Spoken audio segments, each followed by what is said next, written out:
안녕하세요. 저는 서울에 사는 60대 윤말순입니다.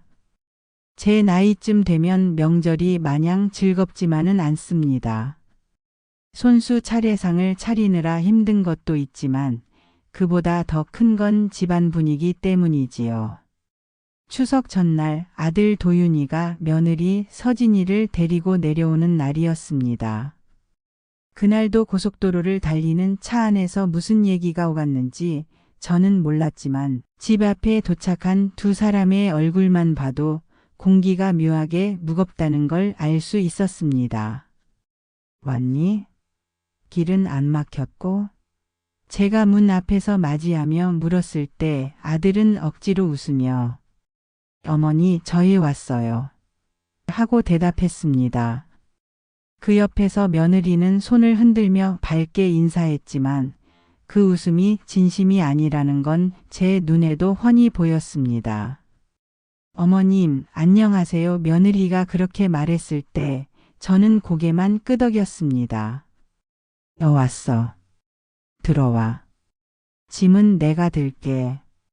하지만 며느리는 얼른 아들 쪽으로 몸을 돌리며 속삭였지요. 도윤아, 빨리 들어가자. 피곤해 죽겠어. 저는 그 말이 귀에 들어왔지만 못 들은 척했습니다. 평생을 시장에서 장사하며 수많은 사람들 얼굴을 보아왔으니 누가 무슨 마음으로 말을 하는지 정도는 단박에 알 수 있습니다. 집 안에 들어서자 며느리가 벽지를 흘끗 보더니 투덜대듯 말했습니다. 여기 진짜 오래됐네. 벽지 좀 바꾸시지. 아들이 황급히 여보. 하고 제지했지만 저는 그저 웃는 얼굴로 대답했습니다. 괜찮다. 익숙한 게 편해서 안 바꾸는 거야. 너희 방 정리해뒀으니 쉬어라. 그렇게 말했지만 속이 편치 않았습니다. 제게 이 집은 평생의 땀이 배어있는 곳인데 며느리 눈에는 낡고 보잘것없는 공간으로만 보이는 모양이더군요. 며느리가 방문을 닫고 들어가자 거실에 홀로 남은 저는 작은 한숨을 삼켰습니다. 재산도 없는 집 그렇게 보이나. 사실 저는 40년 넘게 시장에서 일하며 모은 게 있었습니다. 하지만 자식들에겐 한 번도 말하지 않았지요. 그날 저녁 제 가슴 속에는 말 못할 답답함이 가득 차올랐습니다. 명절을 맞아 웃음이 오가야 할 집 아니었지만 제 귀에는 며느리의 한숨 소리와 무심한 말들이 계속 맴돌았습니다. 추석 전날 아침 저는 늘 그렇듯 새벽같이 일어나 부엌 불을 지폈습니다. 아직 해가 뜨기도 전이라 창밖은 캄캄했지만 기름이 튀는 소리와 뜨거운 김으로 부엌은 이미 하루의 한가운데 같았습니다. 팬 위에서 애호박전이 노릇하게 익어갔고 도마 위에서는 파즙이 흘러내렸습니다. 팔에 기름 자국이 하나 더 늘어났지만 그런 건 이제 신경 쓰이지도 않았습니다. 올해도 상은 빠짐없이 올려야지. 그래야 조상님 체면이 서지. 혼잣말을 내뱉으며 팔을 쓸어내리고 있을 때 거실에서 느릿한 발소리가 들려왔습니다. 며느리 서진이가 부스스한 모습으로 부엌에 들어왔습니다. 손에는 휴대폰이 들려 있었고 눈가엔 어제 지우지 않은 화장이 번져 있었습니다. 어머님, 이걸 다 직접 하시는 거예요. 그 아이는 의자에 털썩 앉아 휴대폰을 만지작거리며 말을 던졌습니다. 요즘은 다 주문하잖아요. 마트에서 전 세트 팔고 배달시키면 편한데 굳이 이렇게 힘드실 필요 있어요. 저는 대꾸하지 않고 칼질만 이어갔습니다. 도마에 부딪히는 칼끝 소리만 쩝쩝 울려 퍼졌습니다. 잠시 후 낮고 단단한 목소리가 제 입에서 흘러나왔습니다. 손 씻고 와서 파 좀 다듬어라. 그러자 며느리는 코웃음을 치며 손톱을 흔들었습니다. 저 어제 밤새 프레젠테이션 준비했어요. 손톱도 겨우 관리했는데 파 다듬다가 망가지면 어쩌라고요. 회사에서 이런 손 보이면 이미지에 타격한다니까요. 그 순간 제 손이 멈췄습니다. 칼끝이 도마에 딱 박히며 울림이 번졌습니다. 저는 고개를 들어 며느리를 똑바로 보았습니다. 내 손톱이 그렇게 중요하니 조상님 상은 대충 차리자는 거냐. 그러나 며느리는 태연하게 휴대폰을 내려놓으며 웃었습니다. 아니요, 그냥 효율적으로 하자는 거예요. 요즘 누가 새벽 5시부터 전 붙이나요? 웃긴다니까요. 그 말에 제 안쪽에서 오래 눌러온 울분이 치밀었습니다. 저는 깊게 숨을 들이마시며 말했습니다. 내가 이 손으로 40년을 분식집에서 일했다. 불에 댄 날도 손가락이 퉁퉁 부은 날도 가게는 안 닫았다. 아이들 굶기지 않으려고 하루도 쉬지 않았다. 그런데 내 입에서 효율이라는 말이 먼저 나오냐. 며느리는 눈 하나 깜빡이지 않고 비웃듯 말했습니다. 어머님, 근데 결국 남는 건 뭐예요? 그렇게 고생하셨는데. 집은 낡고 벽지도 그대로고 가구도 다 오래됐잖아요. 대체 뭐가 남았어요? 그 말은 제 심장을 도려내는 칼날 같았습니다. 제게는 피와 땀으로 지켜온 공간이었지만 며느리 눈에는 낡고 보잘것없는 집으로만 보였던 겁니다.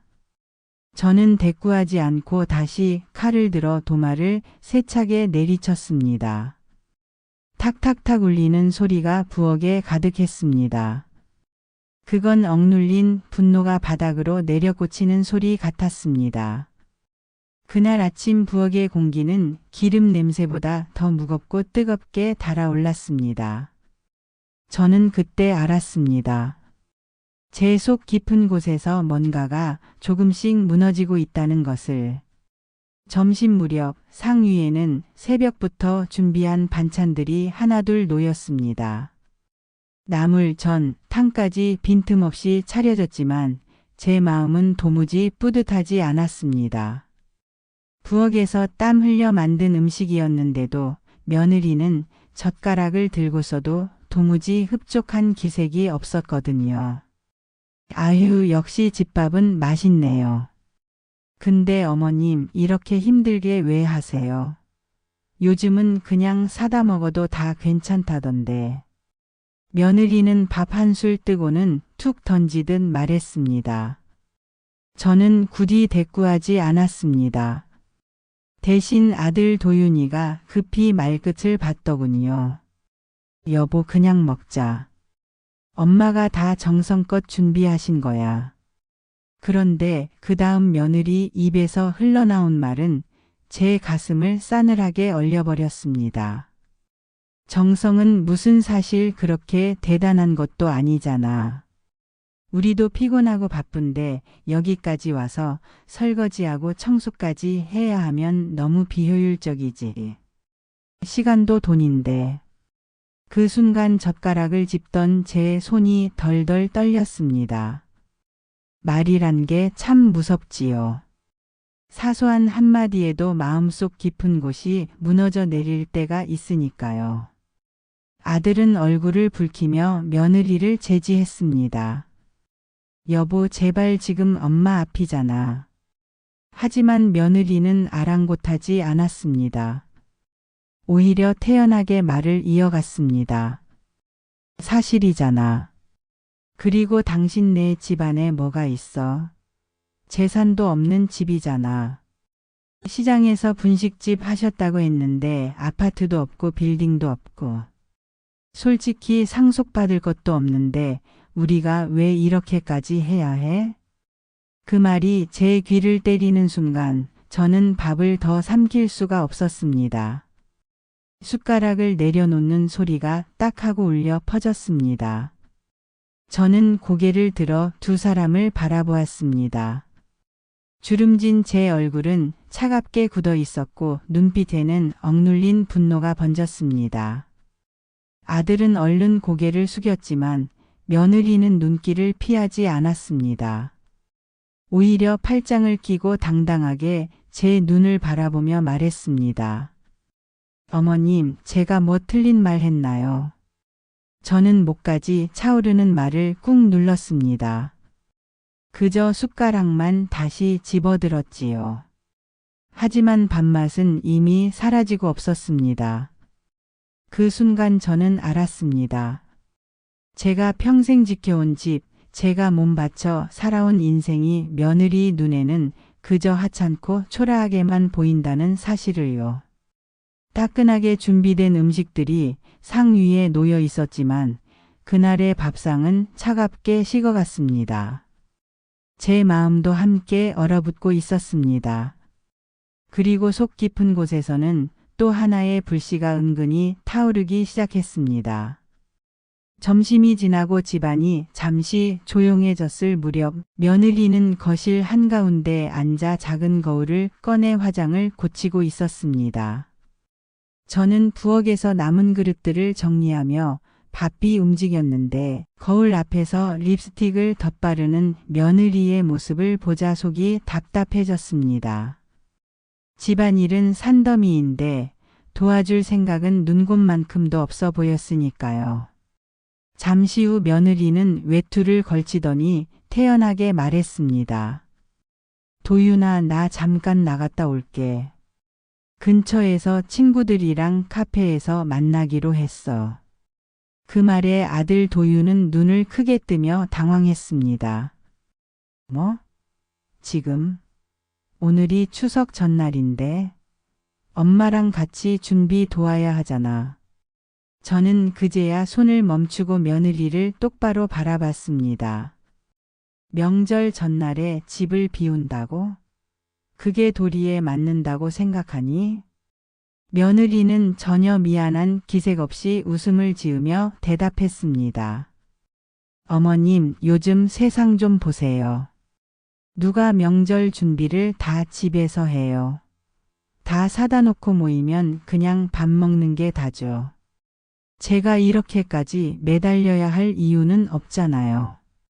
그 말에 제 안에서 뜨거운 것이 치밀어 올랐습니다. 저는 목소리를 최대한 눌러 담아 대답했습니다. 구식이든 뭐든 조상님 앞에 차리는 건 형식이 아니다. 가족이 마음을 모으는 자리다. 며느리로서 최소한의 자리는 지켜야지. 그러나 며느리는 물러서지 않았습니다. 오히려 눈빛을 날카롭게 세우며 소리쳤습니다. 최소한의 자리라니요? 저는 회사에서 인정받으려고 주말에도 일하고 밤새워 보고서 쓰는데 여기 와서 또 설거지에 청소까지 다 하라니 말이 돼요. 이건 전통이 아니라 그냥 희생 강요예요. 도윤이 허둥지둥 나섰습니다. 여보, 그만해. 지금 엄마가 듣고 계시잖아. 하지만 며느리는 아랑곳하지 않았습니다. 내 시간도 소중해요. 명절 때문에 내 인생을 포기할 수는 없다고요. 어머님이랑 시누이 있으시니까 두 분이 하시면 되죠. 왜 꼭 제가 해야 하죠? 그 말에 저는 더 이상 참을 수 없었습니다. 심장이 쿵 내려앉는 것 같았지요. 저는 짧게 대꾸했습니다. 그래. 내 말대로라면 앞으로 내가 할 필요는 없겠다. 제 목소리는 차갑고 건조했습니다. 하지만 속은 불덩이 같았습니다. 도윤은 제 얼굴을 보더니 하얗게 질려 며느리 팔을 붙잡았습니다. 그냥 오늘은 같이 있자. 제발. 그러나 며느리는 손을 거칠게 뿌리치고 현관으로 향했습니다. 구두굽이 바닥을 탁탁 울리며 멀어져 갔습니다. 나 오늘 약속 있어. 늦게 들어올 테니 기다리지 마세요. 문이 닫히는 소리와 함께 거실은 싸늘한 정막에 잠겼습니다.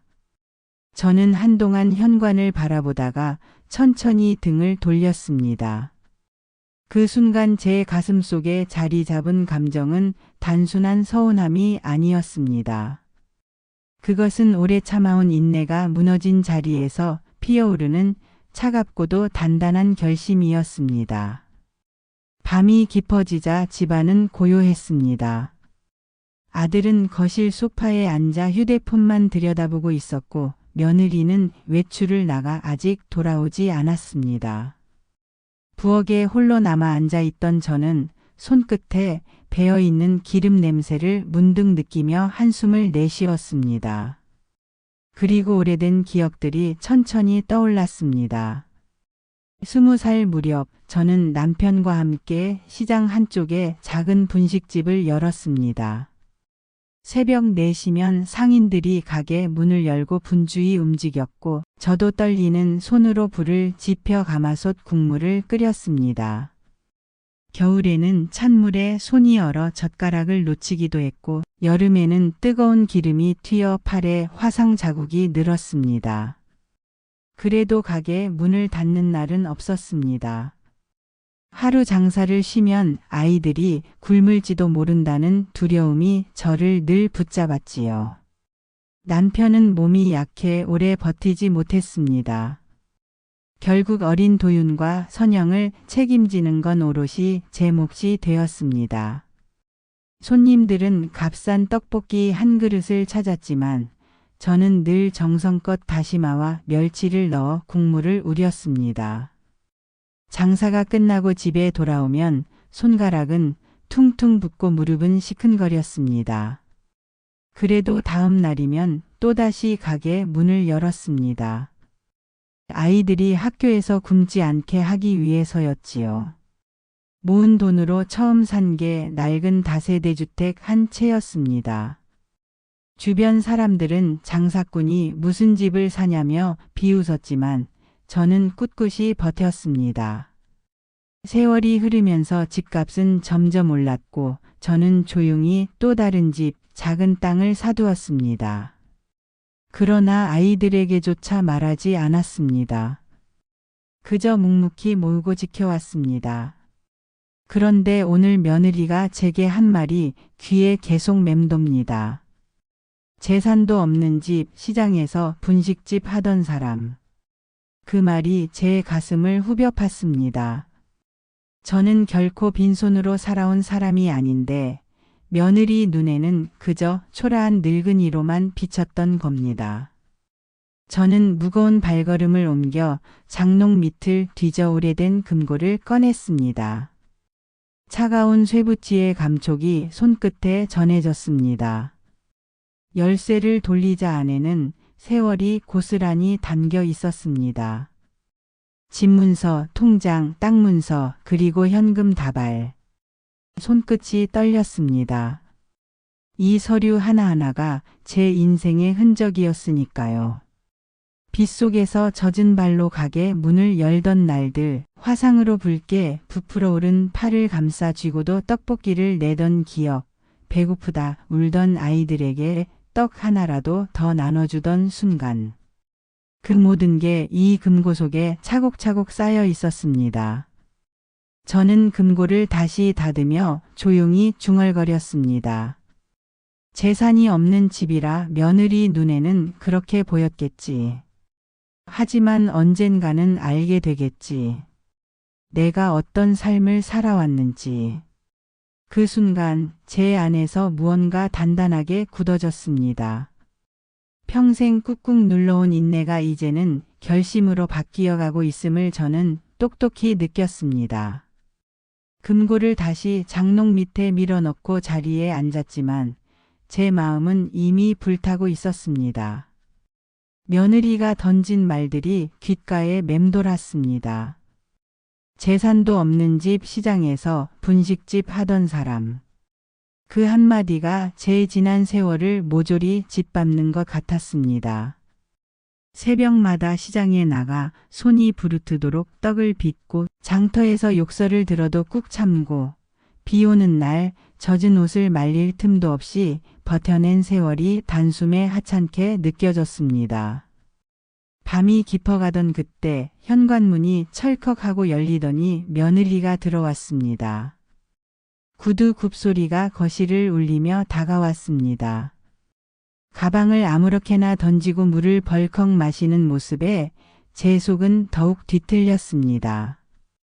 마치 이 집이 자기 집이고 저는 그저 하숙집 주인 같은 기분이 들었습니다.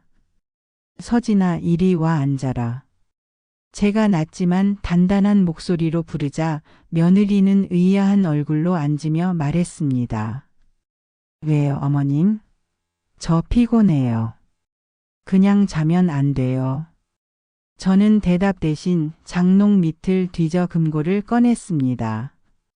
묵직한 쇳덩이가 바닥을 울리자 며느리의 눈이 커졌습니다. 열쇠를 돌려 열자 서류와 현금 다발이 모습을 드러냈습니다. 집문서, 땅 문서, 통장 모두가 제 지난 인생의 결실이었습니다. 저게 뭐예요? 며느리의 목소리가 떨렸습니다. 너 오늘 낮에 했던 말 기억하지? 재산도 없는 집안이라 했지. 내 눈엔 내가 가진 게 없어 보였냐? 이 손으로 40년 넘게 모은 게 다 저 안에 있다. 며느리는 당황스러운 듯 웃으며 급히 태도를 고쳤습니다. 어머님, 제가 괜한 소리를 한 거예요. 농담 반 진담 반이었는데 진심은 아니었어요. 존경해요. 정말 대단하세요. 저는 차갑게 잘랐습니다. 존경. 낮에는 나를 무시하고 밤에는 존경한다고? 내 속마음은 이미 드러났다. 앞으로 내 몫은 없다. 내 재산은 내 뜻대로 쓸 거다. 며느리는 울먹이며 애원했습니다. 어머님, 제가 잘못했어요. 앞으로는 차례상도 같이 준비하고 설거지도 하고 정말 달라질게요. 돈 앞에서 본심이 드러난 거다. 내가 명절마다 늦잠 자고 차례상 손끝도 안 대는 걸 내가 다 봤다. 지금 와서 말을 바꿔도 소용없다. 그녀의 얼굴이 하얗게 질렸습니다. 저는 마지막으로 경고했습니다. 앞으로 명절에 억지로 올 필요 없다. 다만 내 재산에는 눈길도 주지 마라. 다음 날 저는 아들과 며느리를 불렀습니다. 식탁 위 공기는 무겁게 가라앉아 있었습니다. 나는 평생 시장에서 악착같이 살아왔다. 남들은 그냥 분식집 주인으로만 알지만 나는 그 속에서 모고 굴려왔다. 하지만 어제 며느리의 말로 마음을 정했다. 내 재산은 내 뜻대로 쓸 거다. 너희는 한 푼도 없다. 아들은 충격을 받은 얼굴로 말했습니다. 어머니, 서아니, 며느리가 잠깐 실수한 거예요. 앞으로 효도할게요. 그런 말씀은 제발. 안 된다. 이미 늦었다. 너도 같은 책임을 져야 한다. 며느리는 아들의 팔을 붙잡고 울먹였습니다. 여보, 우리 큰일이야. 어머님이 저렇게 말씀하시면. 저는 손을 탁 내리쳤습니다. 봐라. 지금도 걱정하는 건 내 삶이지 내 마음이 아니다. 결국 돈 때문이다. 며칠 뒤 며느리는 반격을 시작했습니다. 저도 억울해요. 매번 명절마다 내려와 부엌 일 다 하고 시댁 눈치 보느라 진이 다 빠졌어요. 그런데 이제 와서 재산까지 안 준다고 하시면 저도 못 참아요. 내가 한 게 뭐 있다고? 늦잠 자고 핸드폰만 붙잡던 내가 무슨 도리를 했다고 하느냐. 저도 제 삶이 있어요. 시댁에 오면 제 이름은 사라지고 며느리만 남아요. 이젠 제 목소리를 내야겠어요. 저는 단호히 일어섰습니다. 좋다. 목소리 내라. 하지만 그 대가도 치러라.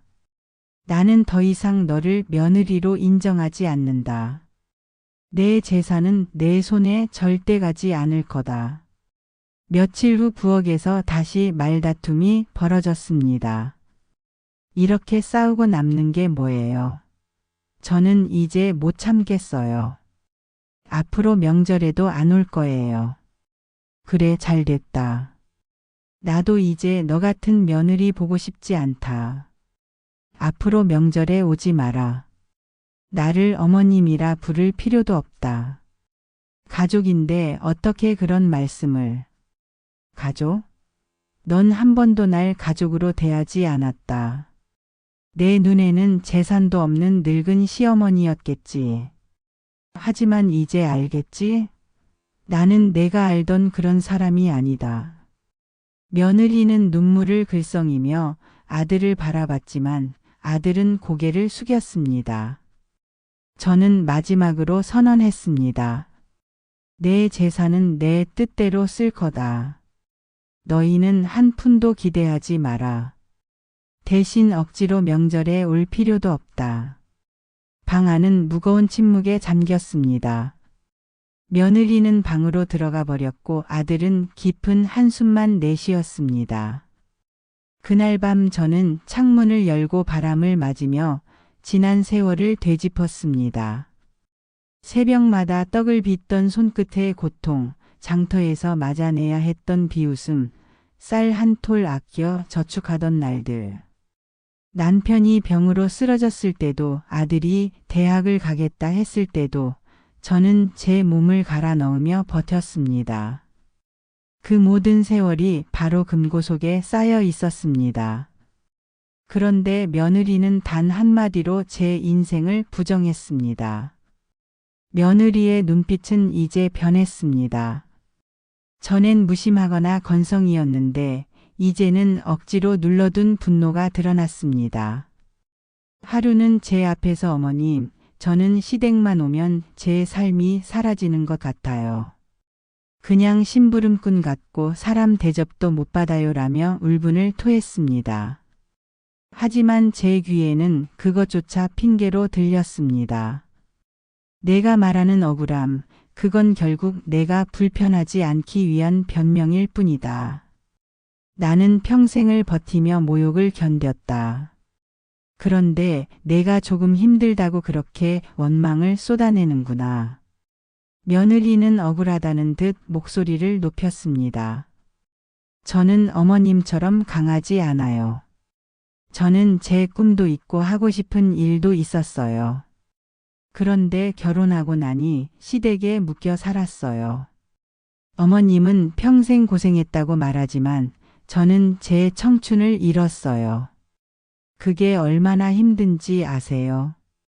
그 말에 제 가슴이 순간 철렁 내려앉았지만 곧 차갑게 굳혔습니다. 청춘을 잃었다고?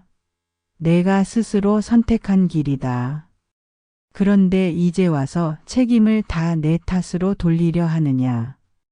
그 순간 저는 더 이상 흔들리지 않겠다고 다짐했습니다. 아무리 며느리가 눈물을 흘리고 아들이 난처해도 제 마음은 바뀌지 않을 겁니다. 저는 창문 밖 어둠을 바라보며 혼잣말했습니다. 그래, 이제 끝이다. 무시당하던 세월은 여기까지다. 앞으로는 내 뜻대로 살겠다. 그 순간 가슴에 얹혀있던 돌덩이가 떨어져 나가는 듯 했습니다. 고단했지만 후련했습니다. 가족의 결별이라는 아픔이었지만 그것이야말로 내 인생의 마지막 자존심이었습니다.